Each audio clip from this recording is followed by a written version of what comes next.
salah satu perintahnya dalam Islam jamaah itu adalah menganggap orang di luar jamaah adalah kafir. أعوذ بالله من الشيطان الرجيم Yudhiru ala dini kullih wa kafa billahi syahida. Asyhadu an la ilaha illallah wa asyhadu anna Muhammadar Rasulullah sallallahu alaihi wasallam wa ala alihi wa sahbihi ajmain amma ba'du. Para Bapak Ibu Saudara semua, kita melanjutkan mengkaji kitab yang dijadikan rujukan oleh saudara kita di Islam Jamaah. Untuk kali ini kita buka Kitabul Imarah halaman pertama. Bismillahirrahmanirrahim. Alhamdulillahilladzi hadana lihada wa ma kunna linahtadiya laula an hadanallah. Laqad ja'at rusul rabbina bil haqq wa nutu an tilkumul jannah uristumuha bima kuntum ta'malun. Asyhadu an la ilaha illallah wa asyhadu anna Muhammadar Rasulullah sallallahu alaihi wasallam wa ala alihi wa ashabihi ajmain. Amma ba'd. Kitabul Imarah. Catatan tentang imarah, keamiran, kepengurusan. Babu maca fi qaulihi ta'ala ya ayyuhalladzina amanu atiiullaha wa atiiur rasula wa ulil amri minkum. Wahai orang-orang yang beriman, taatlah kalian kepada Allah, taatlah kepada utusan, dan juga taatlah kepada orang yang mempunyai perkara di antara kalian. Ini surat An-Nisa ayat 59. Nah, dalam ayat ini berisi perintah untuk taat kepada Allah, taat kepada Rasulullah, juga taat kepada ulil amri. Nah, yang dimaksud ulil amri itu ulama mengatakan ada 4, yaitu yang pertama penguasa, orang yang mempunyai otoritas memberikan perintah kepada kita. Kemudian yang kedua adalah para ulama, orang yang mengajarkan kita ilmu dan mengenal sunnah. Yang ketiga adalah menurut sahabat adalah semua, menurut ahli ilmu adalah semua sahabat Rasulullah. Dan yang keempat adalah yang lebih spesifik, yaitu Abu Bakar dan Umar. Akan tetapi menurut ulama, termasuk Ibnu Qayyim al-Jauziyah, yang dimaksud ulil amri adalah penguasa dan ulama. Nah, kalau yang dimaksud ulil amri adalah penguasa, orang yang memerintah kita atau mengatur kita, maka perintah mereka memang wajib untuk ditaati. Selama batasnya, selama perintahnya itu tidak perintah maksiat. As-sam'u wa ta'ah haqqun ma lam yu'mar bil maksiyah.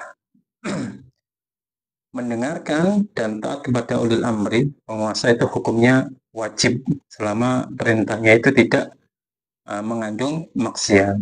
Fa'idha umira bil maksiatin wala sam'a wala ta'ah. Ketika perintahnya itu mengandung unsur maksiat, maka tidak boleh didengarkan, juga tidak boleh taat. Nah, dalam Islam Jamaah, kalau kita anggap Bapak Imam, kemudian sak bawahannya, sak pengurus-pengurusnya, sak orang yang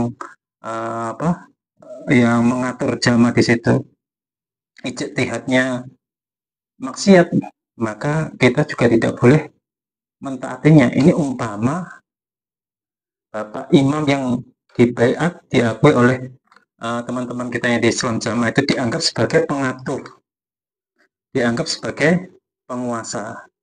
Maka ijtihadnya pun juga harus dikoreksi sesuai dengan Al-Quran dan hadis. Dulu ada nasihat ijtihad jamaah, kalau tahu ada ijtihad Bapak Imam yang maksiat, membuat sayembara itu Bapak Nur Hasan itu, maka langsung diberikan hadiah jika mampu melihat, meneliti ijtihad yang maksiat. Dan kita tahu sendiri bahwa salah satu ijtihadnya, salah satu perintahnya dalam Islam Jamaah itu adalah menganggap orang di luar jamaah adalah kafir. Itu salah satu perintahnya dan keyakinannya. Menganggap orang di luar jamaah adalah kafir dan kita mengikuti ajakan itu, mengikuti akidah itu. Berarti ini termasuk perintah atau ajakan yang maksiat.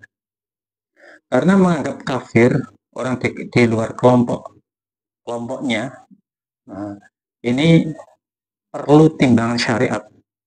Tidak boleh langsung gebyah seluruh Islam di luar jamaahnya itu kafir. Karena apa? Karena ketika kita menganggap orang lain kafir, umat Islam yang lain selain golongan jamaahnya itu kafir, maka akan banyak sekali syariat-syariat yang terputus. Misalkan dalam hal sholat, karena menganggap di luar jamaah itu kafir, sehingga muncul syariat baru. Artinya menganggap sholat di belakang mereka menjadi tidak sah. Pernikahan juga demikian, karena menganggap orang di luar jamaah itu kafir, sehingga ketika KUA yang ditunjuk oleh pemerintah untuk menikahkan kaum muslimin, ini akhirnya dianggap tidak sah, sehingga muncul syariat baru yaitu nikah dalam.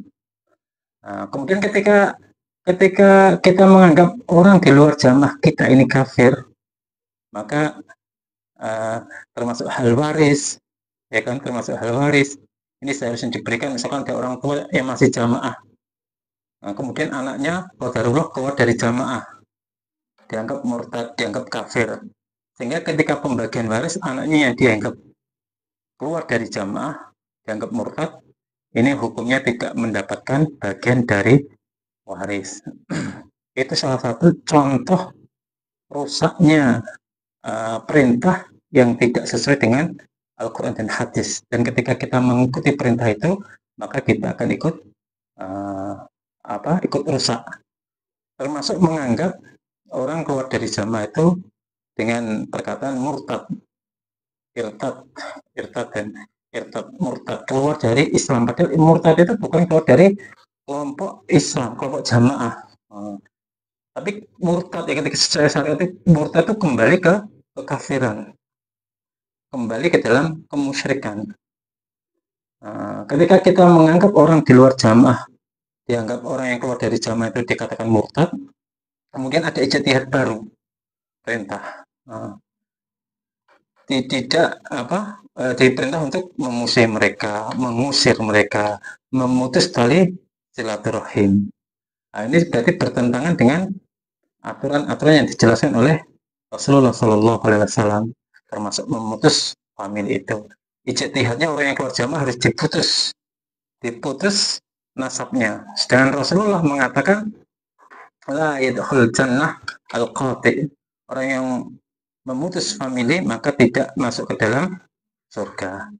Sementara keimaman memerintahkan kita untuk memutus famili, dan Rasulullah SAW memerintahkan kita, mengancam kita ketika kita memutus famili, maka kita diancam tidak akan masuk dalam surga. Mana yang kita pilih?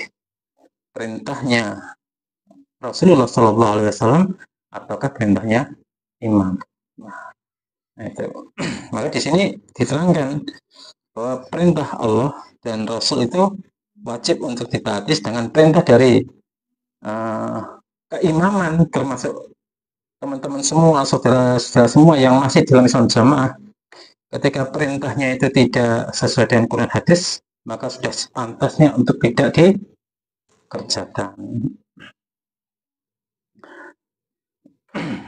Hadasna Abdan akhbarana Abdullah an Yunus an Zuhri akhbarani Abdus Salamah ibni Abdurrahman annahu sami'a Abu Hurairah radhiyallahu anhu anna Rasulullah sallallahu alaihi wasallam qala man ata'ani faqad ata Allah.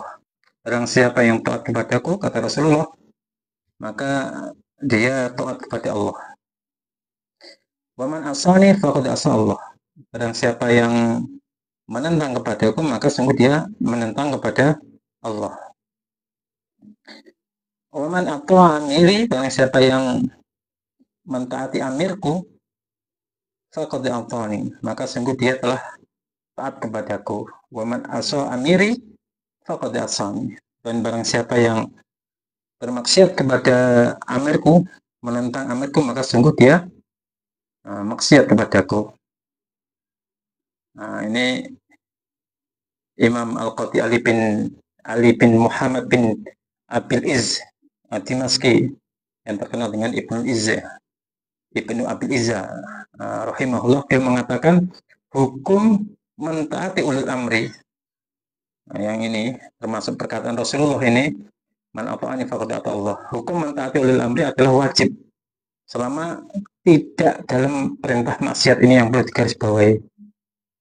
Meskipun mereka zalim, para penguasa, meskipun mereka zalim, kita tetap mempunyai kewajiban untuk taat. Ini beda, ini perintah maksiat dengan perbuatan zalim. Kalau perintah maksiat itu adalah perintah yang menentang kepada Allah Subhanahu wa taala.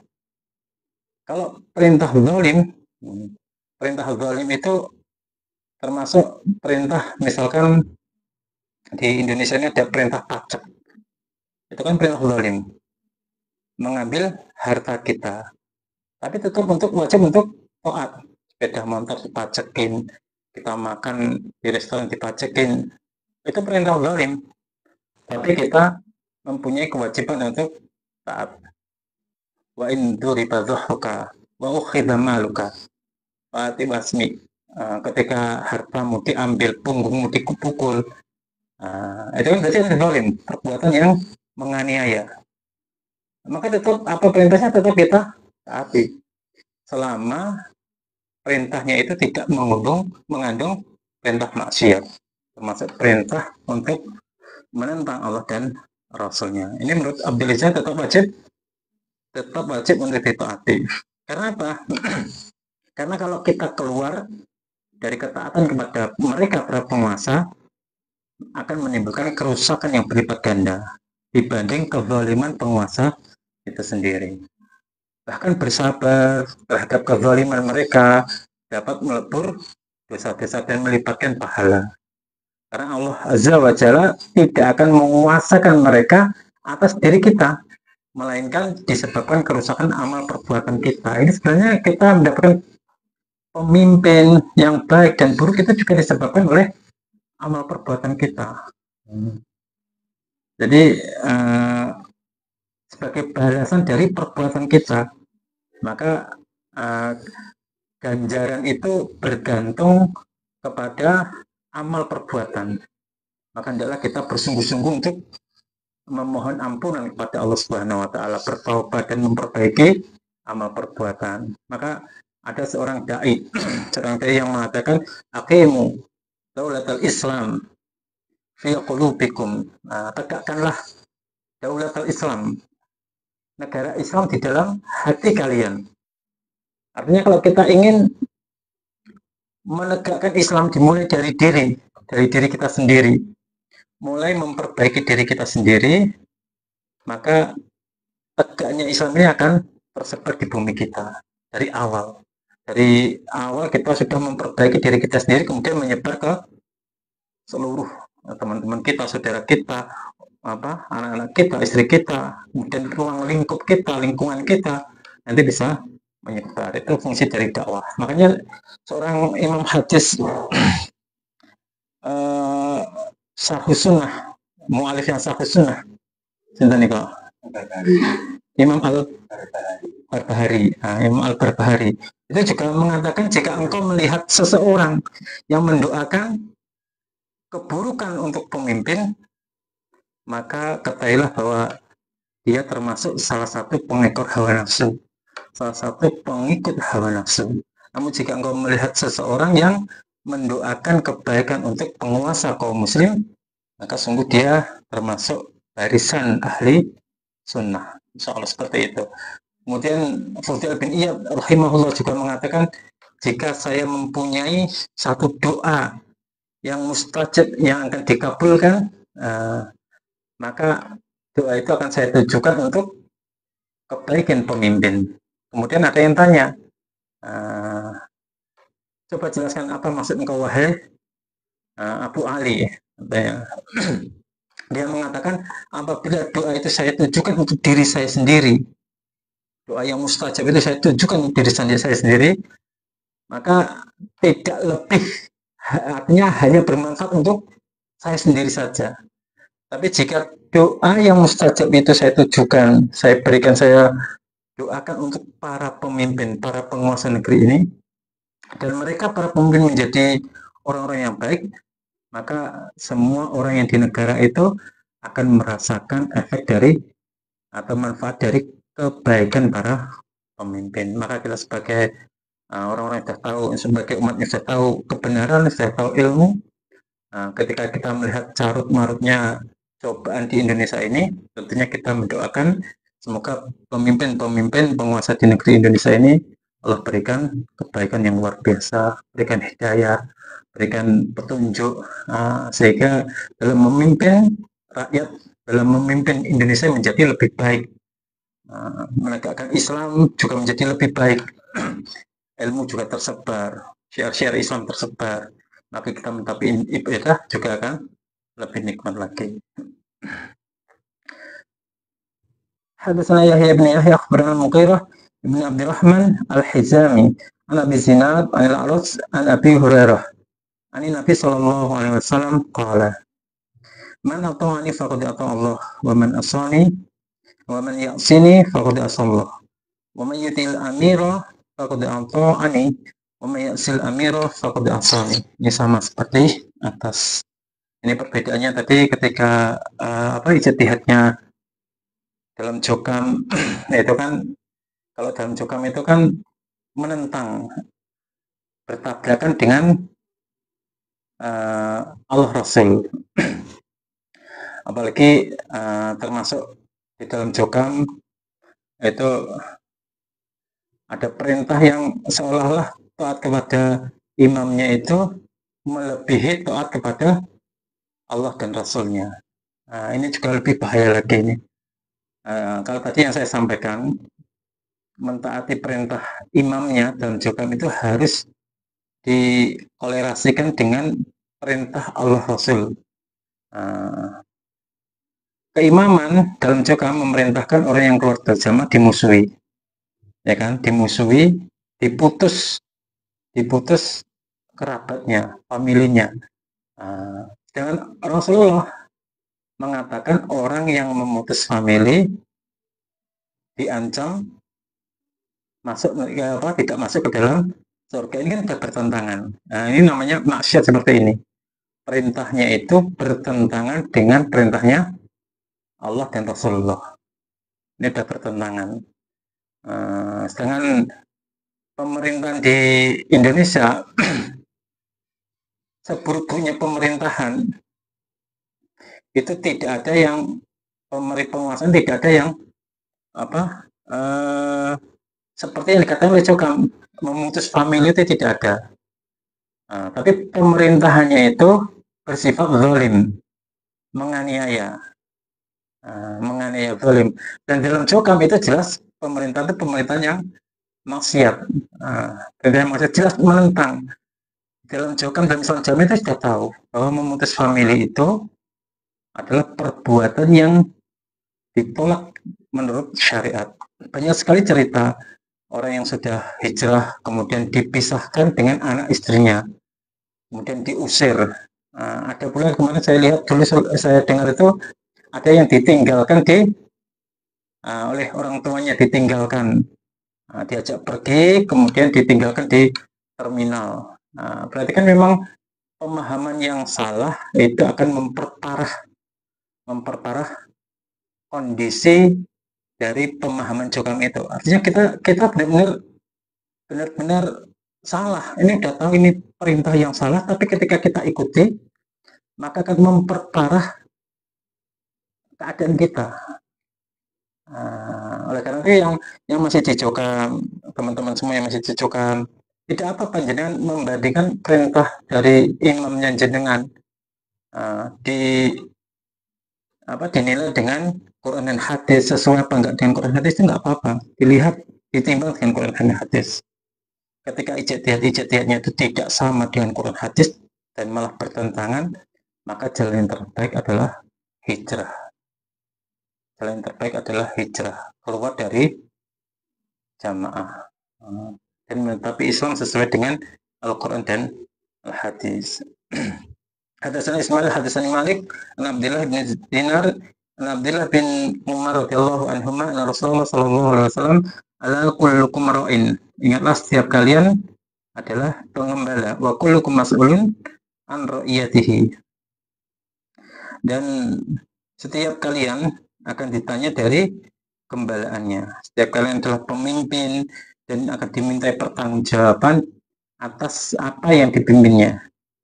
Fal imam alladzi 'alan nasi ra'in, seorang imam yang dia didapuk memimpin manusia, wa huwa mas'ulun an ra'iyatihi, maka dia juga akan ditanya, akan dimintai pertanggungjawaban an ra'iyatihi, atas ra'iyahnya, atas rakyatnya. Jadi seorang imam, amir, dia adalah pemimpin manusia secara umum, dan dia akan dimintai pertanggungjawaban atas mereka, rakyatnya. Warajulun ra'in ala ahli baitihi, dan seorang laki-laki itu menjadi pemimpin atas keluarga rumahnya. Wa huwa mas'ulun an ra'iyatihi, dia menjadi pemimpin atas istri dan anak-anaknya, dan dia akan ditanya tentang apa yang sudah menjadi pertanggungjawabannya. Wal mar'atu ra'iyatun ala ahli baiti zawjiha, seorang perempuan dari seorang istri adalah pemimpin di dalam rumah tangga suaminya. Ahli baiti wa mas'ulun an ra'iyati wal mar'a sudah wa waladihi wa hiya mas'ulatun anhum. Dan anak-anak, artinya perempuan yang ada di dalam rumah tangga ini, dia menjadi pemimpin. Wahuwa an wal mar'atu ra'iyatun ala ahli baiti zawjiha wa waladihi wa hiya mas'ulatun anhum. Nah, itu maksudnya seperti itu. Seorang istri adalah pemimpin di dalam rumah tangga suaminya dan pemimpin dari anak-anak suaminya, dan dia juga akan dimintai pertanggungjawaban atas apa yang dia pimpin. Wa abadur rajuli, dan budaknya seorang laki-laki ra'in ala mali sayyidihi, seorang hamba saya, seorang budak, itu juga adalah pemimpin dalam urusan harta tuannya. Dia akan dimintai pertanggungjawaban atasnya. Ala fakullukum ra'in wa kullukum mas'ulun an ra'iyati. Maka ingatlah, setiap dari kalian adalah pemimpin, dan setiap kalian akan dimintai pertanggungjawaban atas apa yang dipimpinnya. Hadis ini memang menjelaskan bahwa termasuk suami ini ya, yang lebih intern, yang lebih pokok itu jelaskan bahwa suami itu juga akan dipertanggungjawab, akan ditanyai perihal keluarganya. Apakah anak-anaknya, istrinya diajari agama, apakah telah dilarang dari kesyirikan, apakah telah diperintahkan untuk sholat, apakah telah diperintahkan anak istrinya untuk menutup aurat dan semisalnya.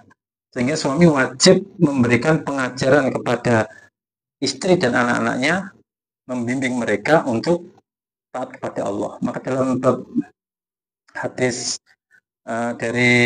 dalam kitab Riyadhus Shalihin, Imam An-Nawawi itu membuat judul sebagai berikut, sama seperti ini: Babu wujubi amrih ahlahu wa auladahul mumayyizin wa sa'iran fi ra'iyatihi bi ta'atillah. Jadi membuat wajibnya bagi seorang suami untuk memerintahkan istri dan anaknya yang sudah mumayyizin. Mumayyiz itu sudah bisa membedakan antara baik dan buruk, sudah mulai mempunyai kewajiban untuk sholat. Serta semua orang yang ada dalam tanggung jawabnya untuk mengerjakan ketaatan kepada Allah. Wa nahyihim anil mukhalafati wa ta'dzibihim wa man'ihim min irtikabi manhiyin an. Juga menjelaskan tentang melarang mereka, anak dan istrinya, dari semua yang menyimpang. Artinya yang Allah larang itu apa? Itu mereka, para suami itu mengajari kepada anak dan istrinya. Makanya dalam bab lain itu juga dijelaskan wajib bagi seorang muslim untuk mengajarkan anak dan istrinya perkara-perkara agama yang mereka butuhkan, dan wajib memerintahkan mereka untuk melaksanakannya. Wajib juga untuk melarang mereka dari segala sesuatu yang dilarang oleh agama. Memberikan pengajaran adab kepada anak istrinya. Terlebih lagi bagi para suami, diancam tidak akan masuk ke dalam surga ketika membiarkan keluarganya bermaksiat. Dan ancaman ini ditujukan khusus kepada para suami. Makanya Rasulullah SAW bersabda, salah satu ada 3 kelompok, 3 golongan. La yadkhulunal jannah, yang mana mereka tidak akan masuk ke dalam surga, tidak masuk ke dalam jannah. Yang pertama, al-anqu liwaridayhi, orang yang menentang kepada kedua orang tuanya. Wadayusu. Ini wadayusu. Wadayus adalah orang-orang yang dayus. Warijalatun nisa, dan seorang laki-laki yang menyerupai perempuan. Ini secara tidak langsung semua laki-laki. Laki-laki seorang suami yang jadi babnya ini dayus ini.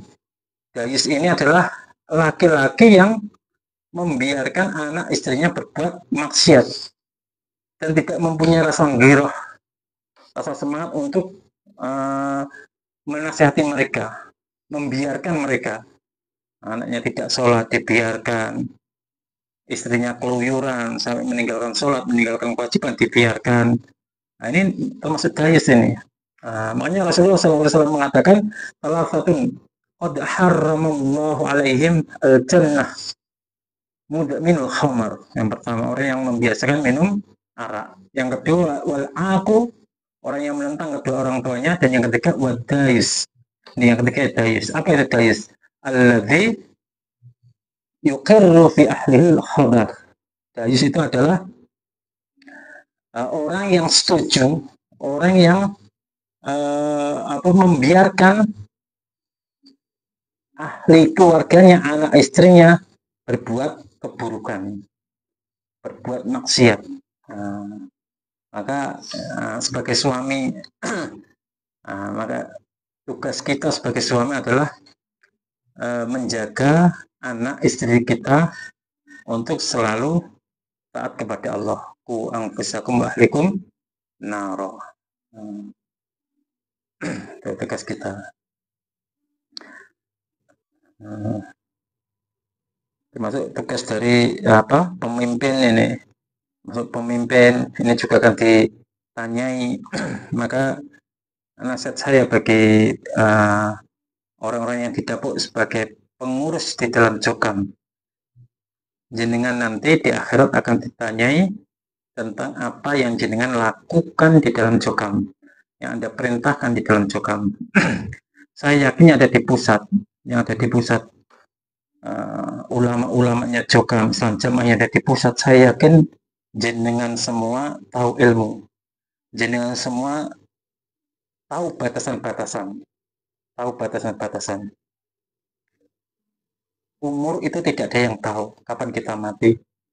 Maka jika jenengan sudah tahu ternyata ijtihad-ijtihadnya dalam jokam adalah ijtihad yang maksiat, perintah-perintahnya dalam jokam ternyata perintah yang maksiat, segera hentikan, segera bertaubat sebelum dipanggil oleh Allah Subhanahu wa taala dan diminta pertanggungjawaban oleh Allah Subhanahu wa taala. Salah demikian yang bisa saya sampaikan, dan kurang lebihnya dalam menyampaikan saya mohon maaf yang sebesar-besarnya. Subhanakallahumma bihamdik, asyhadu an la ilaha illa anta astaghfiruka wa atubu ilaik. Assalamualaikum warahmatullahi wabarakatuh.